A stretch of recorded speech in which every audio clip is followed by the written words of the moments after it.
Welcome to Daily Steps from One Extraordinary Marriage, where we outline simple steps that you can take to have the ultimate marriage adventure. I'm Tony DeLorenzo, your co-host, along with my beautiful wife, Elisa. In today's show, we answer the question, why would I want to sleep naked?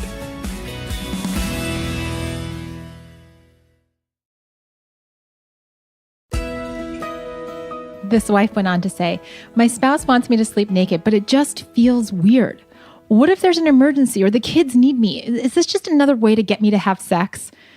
First and foremost, Great question. It is a great question, but I just want to say, keep a robe by the side of your bed. That way, if you have to get up for any reason, you have something to wear. You're covered, right? So that just takes care of the emergency situation. From a guy's standpoint, hey, even for myself, going to bed naked, I still have a pair of shorts and a shirt beside my bed. So now that we've got you covered, Yep. Pun intended, let's start talking about those benefits of sleeping naked, right? Because There are probably more than you think. Well, and we've done different research and for various things over the years. And every time we get this question, it always makes me think collectively, we've got so many blinders on around this idea of sleeping naked. Mm-hmm. Right? And we don't understand as a society how much we can gain from getting outside of our comfort zone and actually creating a new comfort zone. Mm-hmm.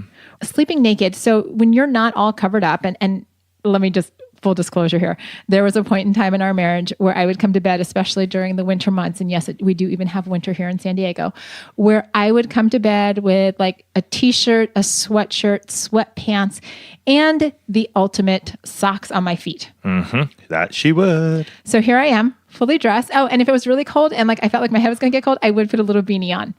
That's about... And the heater would be on in our house as well. Yes. Full on attractive, head to toe, getting ready for bed. Hey, baby, I'm coming to bed.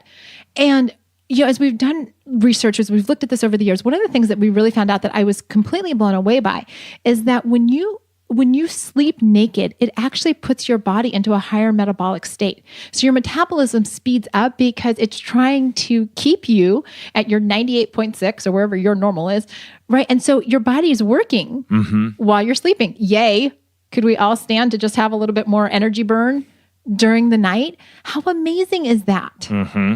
Yeah. And being in that place where you have a lower body temperature, it actually helps you to sleep better, right? So it's not just that your body's working more efficiently, but your quality of sleep. And folks, we live in a really, really busy time. So anything that you can do to improve your quality of sleep, come on now. It's worth it. It's kind of one of those things, don't knock it till you tried it. That's right. Right. And I'll tell you, it has to be warm for me to sleep completely naked because there's something about my shoulders being cold. So if you need like a little top on top, put one on, but you can go bottomless. Mm-hmm. Right. Again, as we share different ideas here on Daily Steps, be making them yours. Hey, you may not be fully naked all year round. And yet there may be times of the year where you can. There may be times of the year, like Elisa mentioned as well, that she'll just put something on top, usually lightweight, but just enough to cover her shoulders in the event that blankets get moved around. Hey, other benefits that you gain from sleeping naked, both of you. It allows your genitalia, your penis, and your vagina to air out. That's a good thing. Typically we are around covering those areas most of the day. So for them to get some air fresh throughout the night, beautiful. Nothing wrong with that. Well, it helps to cut down on infections. Your body needs to breathe. I don't know if you're aware of this, but it's not just our lungs that need to breathe. Our skin needs to breathe. And that's Do you know what our largest organ is? It is the skin. It is.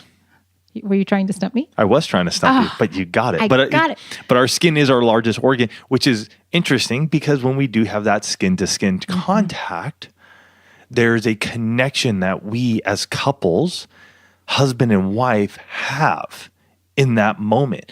And it may be unconscious. Mm-hmm. It may be only for a few minutes.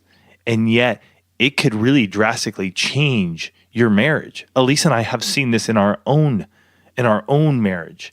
And it's crazy, but there are just definitely times prior to going to sleep that we are touchy. We tend to cuddle more. Throughout the evening or throughout the night, we could be on separate sides of the bed, and we have an Eastern king, so it's wider. And so we're on our own sides. And yet in the mornings, we end up coming together again, and it may only be our feet or our legs, but that also draws us near each other prior to getting up or hearing an alarm.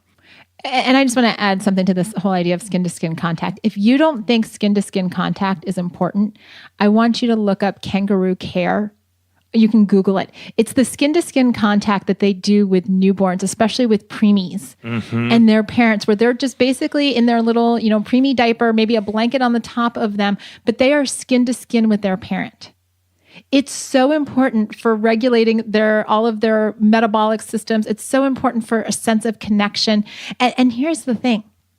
If it's that important for the teeniest of humans, how much more so as we get older and are in this intimate relationship that we need to have this opportunity to do the same thing as adults. Let's embrace that and say, okay, you know what? I want to have this connection with you.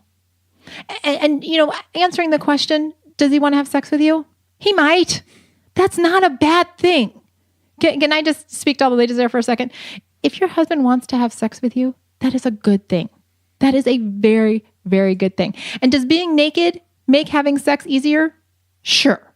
It's just one less step in the process. But here's what we found out over the years, because we've slept naked lots. And it's not like I don't know when we started, honestly, but we've done it for many years. Many, many years. Does it mean that every time we're sleeping naked, we're having sex? No. No. In fact, I would say probably most of the time that we sleep naked, we don't have sex. Agree.